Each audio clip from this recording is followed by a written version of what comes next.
Welcome to the Crush Cravings with Confidence podcast. I'm Coach Lisa Callahan, a recovered emotional eater.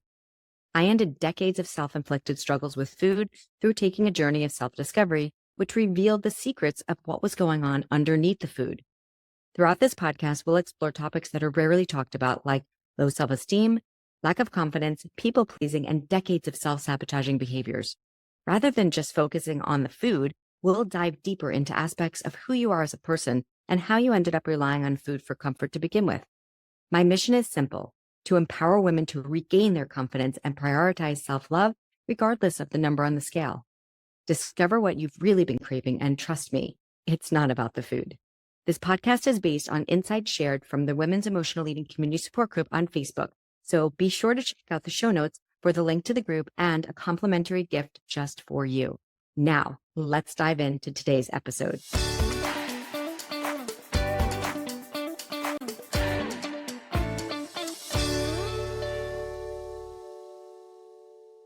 Hey. All right. Welcome to another episode of the Crush Cravings with Confidence podcast. We are going to have such a fun and insightful episode today. Today's topic is called How to Feel Confident and Comfortable in Your Own Skin. And this topic is truly near and dear to my heart.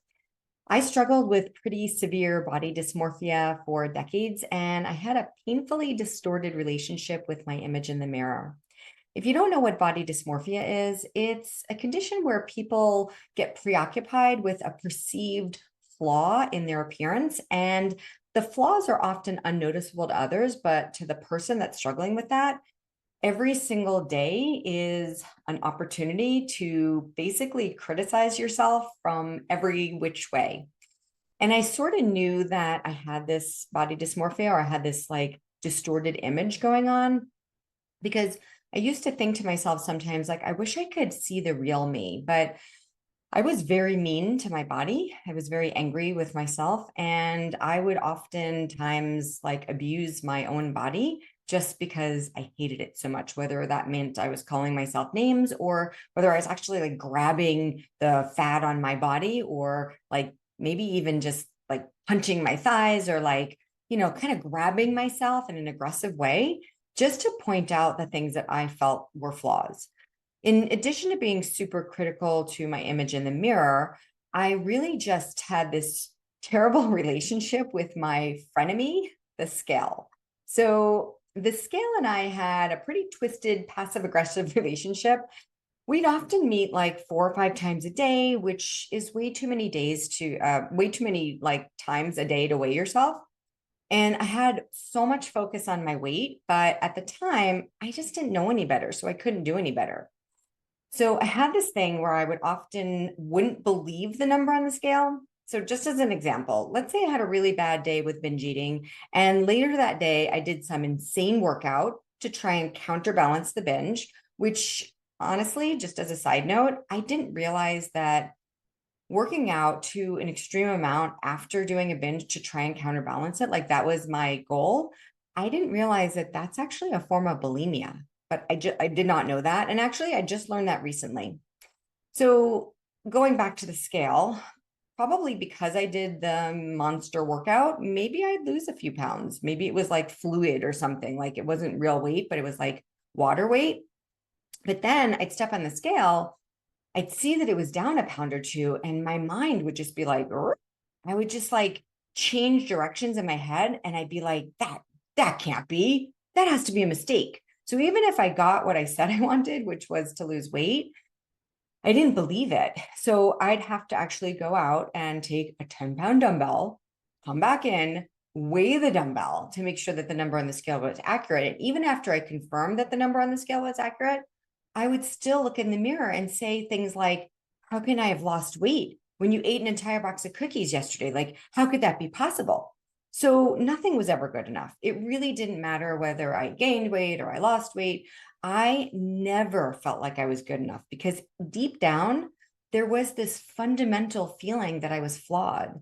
And honestly, now that I know better, now that I'm out of that mindset, I've been able to see that I really was just using the weight as an excuse, as a reason to beat myself up for. So I basically created these stories around weight. And again, like I said, it really didn't matter what the scale said. So even though, you might be struggling with weight loss for decades now, and you might be like, yeah, but Lisa, like I really do need to lose 40 pounds. It really doesn't matter because most people that I encounter anyways in my students that I work with in my Crush That Food Thing self-discovery system, most people have gone on a bazillion diets and actually have lost weight. And yet when they get to that weight, like you'd think like, all right, that's all done now, I'm good. But that's not what happens. Like what happens is somebody on the street, your friend tells you like, oh, wow, look at you lost 40 pounds. You look great. Wow. Oh my gosh. Like what an amazing thing. And then the next thing you know, you start to sabotage yourself and you don't know why, right? It's like almost as if the person telling you that you did a good job is the trigger that gets you to sabotage yourself again, which kind of proves a point that there's an inside voice. There's like a mismatch of something going on that is reminding you or pulling you back into the space where you feel fundamentally flawed. So for me, I recognize that this mindset started decades ago. Looking back now, I kind of remember how it all started. And if you feel anything like I did, I'm certain that you have stories back in your history that date you back to a place that you feel like it might have all started as well.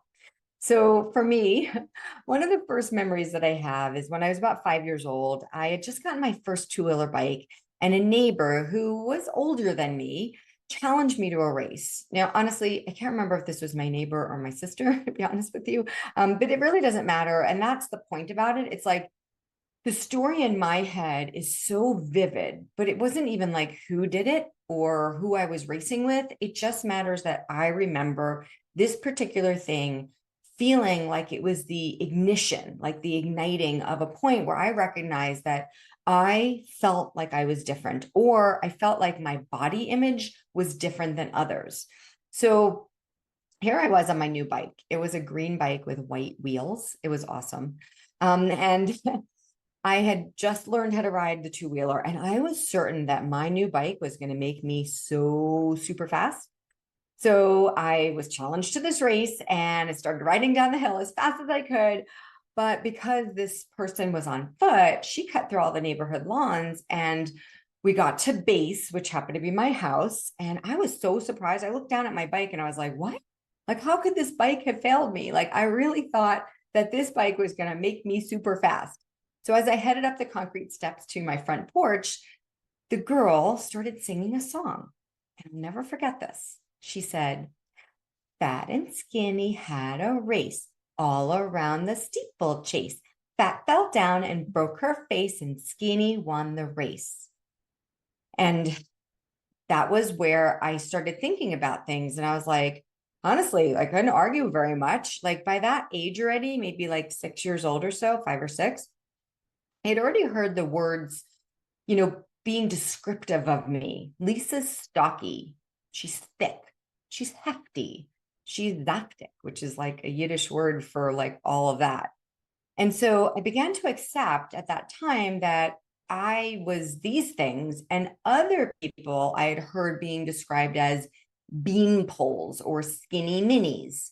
I never was described as a bean pole or a skinny mini. I was a muscular kid. So I just never thought about this very much until I started getting around, that fifth, sixth grade. I had another incident that occurred when I was in the sixth grade, like scoliosis testing. And I remember being gathered in the locker room in my underwear, and all the girls were getting their backs checked. And so we're all standing there. And at this time, I was starting to get conscientious enough of my body because I had like boobs starting and I still had baby fat and all that stuff. I really hope they don't do this anymore because this felt very traumatic. So we're in the line and we're all standing there in underwear and we have to go around the room. And the lady, they're weighing us at the same time. I forgot that part. So, you get your back check, whatever, you step on the scale, and the lady starts to call out the names. And she's like, Tina, 58. And she's like, the lady across the room is the one that's doing the recording of the weight. Adrian, 56. Lisa, 89. Oh my gosh, what? Like I thought I would die. And so that's the first ignition in my mind as to when I started to recognize like my weight on the scale. I didn't weigh myself before then. But honestly, right around that time, and I actually have it still, I started to create a weight chart. And it's in my little 10-year-old handwriting. And it actually says the date. So it was like 19, I don't know, 82 or something. I was probably 10. And I started to write down my weight. And it was this whole color chart. And I had this system. And it was like this, like I got like a heart if I was like this weight, and I got like, I don't know, a sad face if I was this weight. And then I had drawn a sword, like a sword. Like I was going to kill myself if I got to this weight. And I would give myself ratings every day, and I graded myself on my weight. So there began my insecurities about my body, and it just got worse from there. If you ask my best friend from high school, who I actually just spoke with this morning, she actually sent me a picture of our like a list because we went to college together, and it was like our parents' handwriting of like what things we needed from my parents and what things we needed from her parents. It was very cute. But so I just talked to her this morning actually, and I remember, and she would tell you this point blank, that we had these Edwin jeans that were like the most greatest jeans in the world at the time for whatever reason. And she's like 5'8", she's a tall girl. And I was maybe 5'2". She wore like a size 0 Edwin jeans. And it was like, I would practically kill myself to get into these jeans. Like I wanted to wear her jeans. And she will tell you the story. She'll say like, yep, there was Lisa, like lying on the bed. I had like this coat hanger, and I was like, help me. And I'm just trying to pull this thing up so that I could get into those jeans, because that was in my head. Like if I could squeeze into her jeans, like then everything would be okay. So I started to criticize my body, convincing myself that I would not be happy unless I had someone else's body, just not mine. The body got worse. The body image got worse from there, and I'll share details about that in future podcast episodes. But for today, I'm just going to stop there so that you can reflect on your own stories of how it all began for you.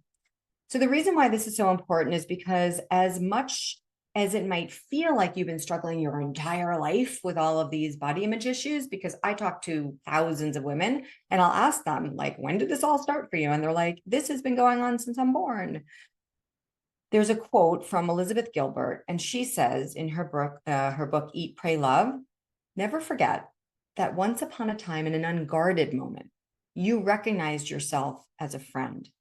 So even back in that day, like when I was little, I had choices of how I wanted to respond to myself.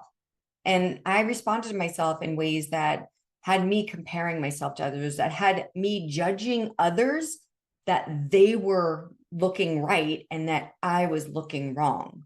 And it's a very interesting thing because like I have a son right now, he's 19, and he's always been quite a big kid, like tall, just like average age or average size is like he's been bigger. And for him, that's been a great thing. Like who was to say that that girl that was 89 pounds in sixth grade and the other girls were 56, who wasn't to say that that was great for me? I did. I brought that to my attention. I made that a bad thing. Right. And so this is the interesting thing. And I've actually created a whole story about this in my self-discovery system, which is an online coaching program. It's where I coach my students. We call this your Broken Heart Island girl. And it's just like parts where you were wholehearted, but then just like a little teeny piece of your heart just like broke off and sort of separated. And now it's as if that little piece is like attached to your whole heart because it's still part of you, but it's sort of being like tagged along behind you. And it sort of feels like you're separated. And I know that I even hit an age where I was like, I'm not going to be that girl anymore. And like, I started working out and I wanted to be like better than that younger version of myself who always felt heavy and stocky and thick and whatever. But the thing is that because I didn't accept that younger version of myself right where she was at, she's just, moping along behind me, still feeling that way. And what ends up happening is then I have to kind of be up here trying to be better than her, when meanwhile, she still feels awful inside. And so these are the things that kind of rooted me to that feeling of being fundamentally flawed. And it creates what's called a limiting belief. But I didn't know any of this when I was struggling with emotional eating, which lasted for about 30 years until I really got to see an overview. And the way that I fixed my emotional eating habits was through taking a journey of self-discovery. Now, I did self-discovery first. I had no idea that it was going to actually lead me towards fixing the root cause of my problems, because I started to apply the way that I was thinking about myself, the way that I was looking at myself, the way that I was behaving inside of my own head, the names that I called myself: fat, ugly, disgusting, gross, ogre, like I was the one thing that was standing in my own way. And so no amount of weight loss or gain or whatever really changed that deep feeling that was rooted inside me. And for me, the deep feeling was guilt and shame and that fundamental feeling of being flawed. It's like it literally didn't matter what the number on the scale said. I made it about the number on the scale, and I was wrong. I just didn't know any better.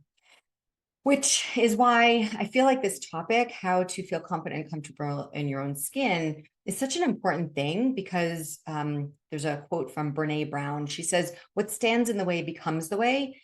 And I don't want you to feel like you have to hate your body, or that you have to go on some radical diet to lose 50 pounds before you start to feel good about yourself. Like all of that stuff is just a narrowing of your mindset.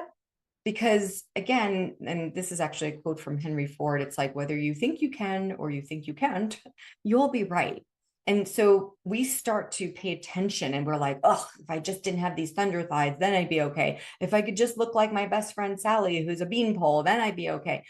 But the thing is that if you don't feel good about yourself today, right now, you're going to treat yourself poorly. Like, think about if there was like a neighbor and a lady, and you just like every time she like walked out of her house, you were like, you hated her.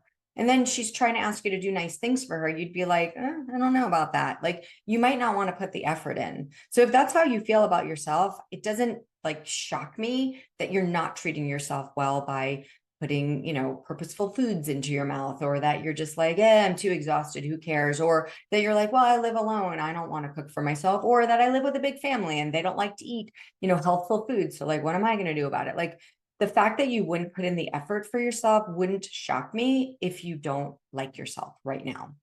So I want you to feel good about yourself today. No more wasting precious, valuable time allowing the number in the scale to dictate your moods.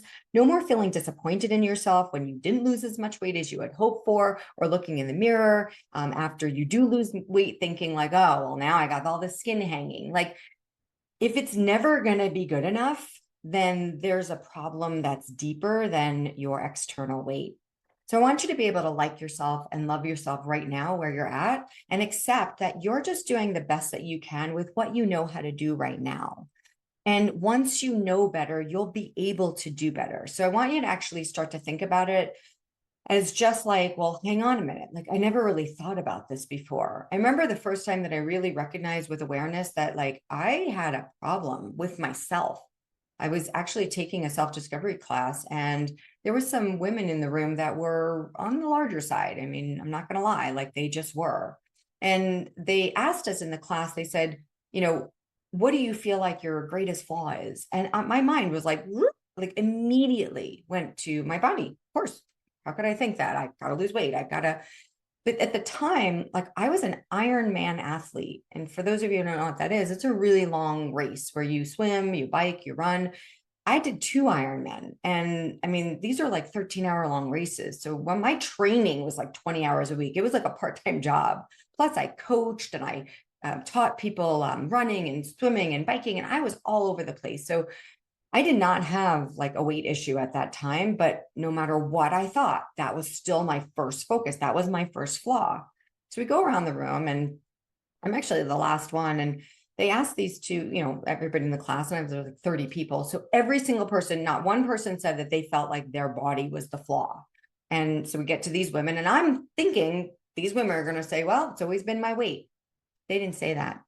They said other things.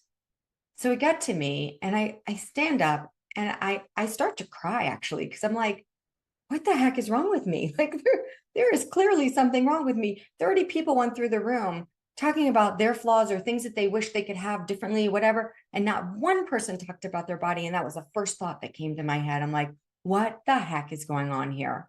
So I started to realize that there was a problem with my own body confidence and my own image of myself. And so that's why I think that this topic is so important. So let's go ahead and dive in. So I'm going to give you 3 things to think about, and I want you to write them down because these things are important. The way that you do anything is the way that you do everything. So if you're confident in yourself in one area of your life, you can certainly be confident in all areas of your life. And this comes to your weight. So when you start to say like, well, I'm not confident, or I don't like my body, I'm not confident in my body, like I won't wear shorts out in the hot weather, like I'm going to have to put leggings on or something. And, and you separate yourself and you isolate yourself. Just remind yourself that you are already a confident human being.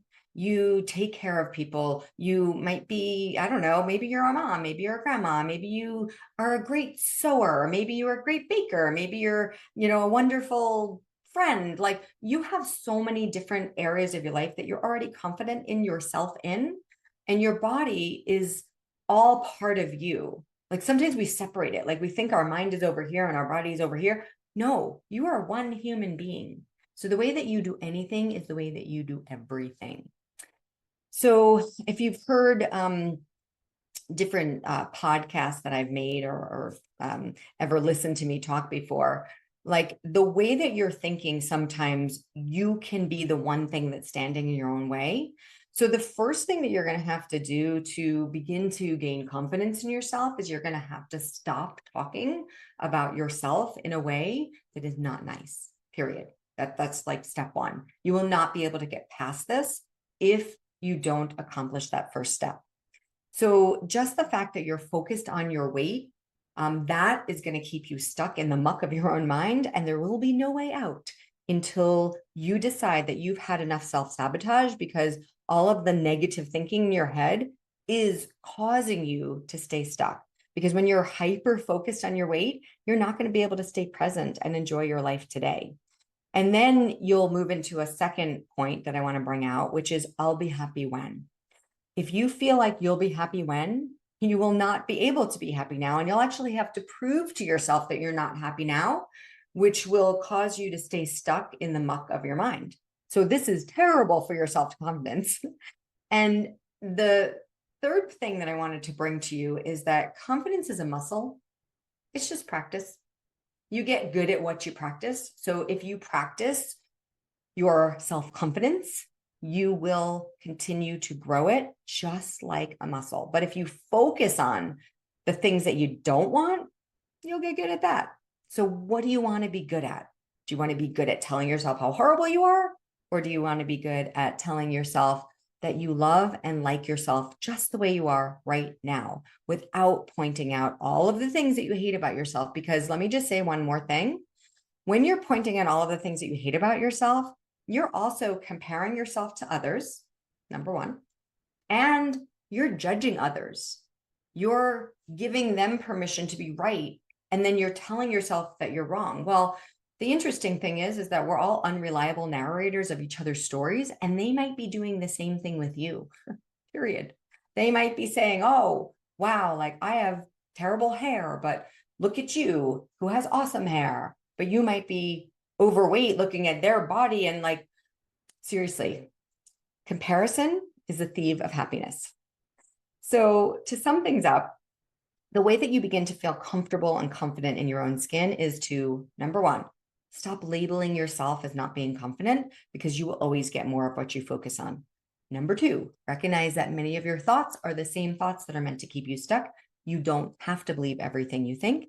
And number 3, stay in your own lane, because recognizing that you're being negative about your own self-image because you're comparing yourself to other people, again, comparison is the thief of happiness. So you're going to want to stay in your own lane. All right. So this episode was super fun today. I'm really excited to always share my thoughts with you and to be here with you. We do have a lot of opportunities to work together. We have our Crush That Food Thing Self-Discovery System, which is a 1-year coaching opportunity. Yes, we work with you for a year because we feel like that is a really good amount of time to take a journey of self-discovery. This didn't happen overnight. It's not going to get fixed overnight, period. However, if you like to do self-paced, if you like to just kind of do your own thing, we do have an opportunity called the Mindset Makeover. It's a really affordable opportunity. So check out all of that in the show notes, and I will see you next time. Bye for now.